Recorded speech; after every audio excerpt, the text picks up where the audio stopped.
Hello अस्सलाम वालेकुम। उम्मीद है कि आप खैर आफियत से होंगे और आप मेरे चैनल को सब्सक्राइब कर रहे होंगे। डॉक्टर जलील असलम ऑफिशियल और मेरी नित नई गुफ्तगू को आप सुनते चले जा रहे होंगे। रमजान में खाते हुए आप ये जरूर सोचा करें कि आप जो खाना खा रहे हैं इस खाने को हजम भी करना है। आप जो फल खा रहे हैं इसको हजम भी करना है। आप जो जूस पी रहे हैं, जो आप मीठे जूस पी रहे हैं, इसको हजम भी करना है। तो क्यों ना जब रमजान हमें ये सिखाता है कि हमने खाने को बहुत एहतियात से खाना है, सारा दिन खाली पेट रहना है, रोजे में है, इबादत में है, एकदम खाना खाने से वो आपका रोजा तो आपने रख ही लिया, लेकिन इसको हजम कैसे करेंगे? और कोशिश ये करें कि ऐसे फलों को, ऐसी सब्जियों को खाएं और ऐसे फल खाएं जिसका जिक्र तो जन्नत के फलों में भी आता है।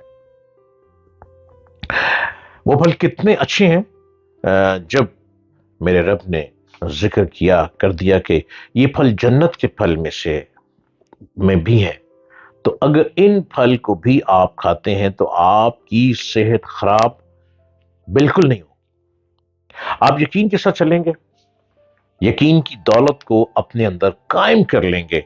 अगर यकीन मजबूत है तो आप सेहतमंद रहेंगे और बड़ी पुरसकून जिंदगी गुजारेंगे। कुरान मजीद में मुख्तलिफ मकामात पर अनार का भी जिक्र आया है। इसका तज़किरा जन्नत की नेमतों के बाब में भी हुआ है। और मेरे सोने रब्बुल आलमीन का इरशाद है सूरह रहमान की आयत 69 में, मेरा अल्लाह कहता है, मेरा अल्लाह फरमा रहा है सूरह रहमान की आयत में, ये वो जगह है कि जहां हर किस्म के फल जैसे खजूर और अनार मौजूद हैं, और तुम अपने परवरदिगार की कौन कौन सी नेमतों को झुटलाओगे। सुभान अल्लाह। मेरे रब्बुल आलमीन ने कितना अच्छा जिक्र कर दिया कि जन्नत में फल ही फल हैं। अब रमजान आया तो हमने जन्नत भी तो कमानी है। अब आप जन्नत को कमा रहे हैं, आप रोजे में हैं, आप इबादत में हैं, आप नमाज में हैं।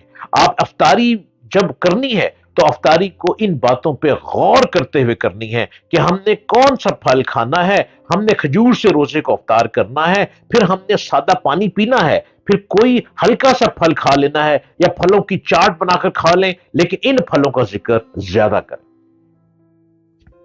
जिनका जिक्र कुरान मजीद में आ रहा है। फल आपको सेहत बख्शते हैं।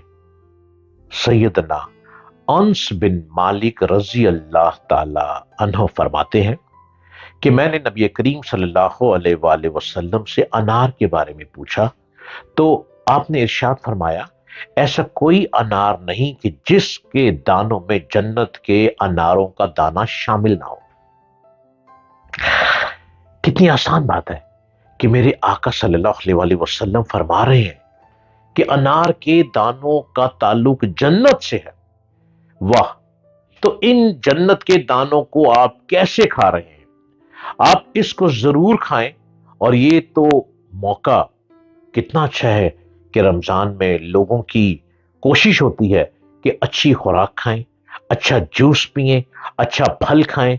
तो अच्छे फलों में अनार को मत भूल जाइएगा। अल्लाह आपको तौफीक दे कि आप अनार को खरीद सकें, आप फलों को खरीद सकें। तो मेरे आका ने फरमा दिया कि अनार के दाने का ताल्लुक जन्नत के दानों से है। तो जब आपने फरमा दिया सल्लल्लाहु अलैहि वसल्लम ने, तो इस बात में कोई दूसरी बात ही नहीं होती, यहां पे दूसरी राय ही नहीं है।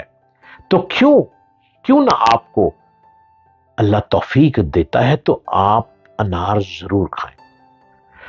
सैयदना अली अल मुर्तजा रजी अल्लाह अन्हु से मरवी है कि नबी करीम सल्लल्लाहु अलैहि वसल्लम ने इरशाद फरमाया कि अनार को खाओ, इसके अंदरूनी छिलके समेत के ये मैदे को हयात नो अता करता है। उसका छिलका अनार का मैदे को ताकत देता है, मैदे को और तवाना कर देता है और दिल को रोशन करता है। دل کو بھی روشن کرتا ہے، یہ میرے آقا صلی اللہ علیہ وسلم فرما رہے ہیں، جو کہ حضرت علی کی مروی آپ مروی کر رہے ہیں اس بات کے بارے میں کہ آقا نے یہ فرمایا۔ تو جب آقا صلی اللہ علیہ وسلم نے اتنی اہم باتیں فرما دیں تو پھر انار آپ کی خریداری سے دور نہیں ہے۔ آپ کو اللہ نے توفیق دی ہے، آپ انار ضرور کھائیں، انار کے دانوں کو کھائیں۔ آپ دیکھیے گا آپ کتنے طاقتور رہیں گے، آپ کتنے دل آپ کا دل کتنا پرسکون بھی رہے گا۔ اور جن کو بلڈ پریشر رہتا ہے وہ ضرور انار کھایا کریں، اور جن کو یہ میدے کی پرابلم ہے، جن کو لیور پرابلم ہے، ان کو بھی لینا چاہیے انار کو۔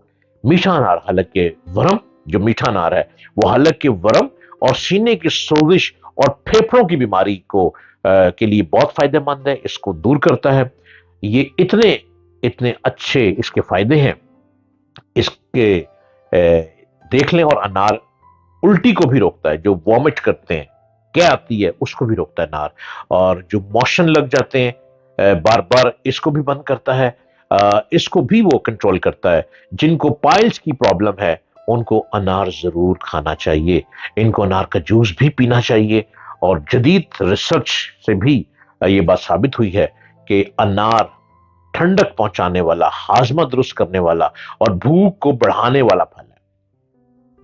اب دیکھیں کتنے آسان طریقے سے ہیں آپ اپنی صحت کو خود ٹھیک کر سکتے ہیں جنت کے پھلوں کے ذریعے۔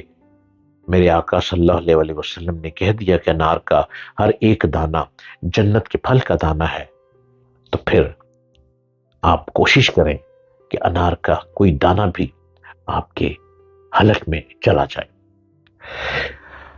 انار اور اس میں کمال ہوگا، انار کو یہی سمجھ کر کھائیں، مقدس سمجھ کر کھائیں، پیارے آقا صلی اللہ علیہ وسلم کی حدیث کے مطابق کھائیں کہ سرکار نے فرما دیا۔ تو جب پیارے آقا صلی اللہ علیہ وسلم نے فرما دیا، جب خاتم النبیین رحمت اللہ عالمین حضرت محمد مصطفیٰ صلی اللہ علیہ وسلم نے فرما دیا تو ہم کو انار کھانا ہی ہے۔ اور اللہ نے تو آپ کو توفیق دی ہے، آپ انار خود بھی کھائیں اور اپنے گھروں میں بھی بچوں کو بھی کھلائیں، اس کا جوس پئیں، اور دیکھیں کتنی ساری بیماریاں ایسی ہیں جو کہ انار ختم کر دیتا ہے۔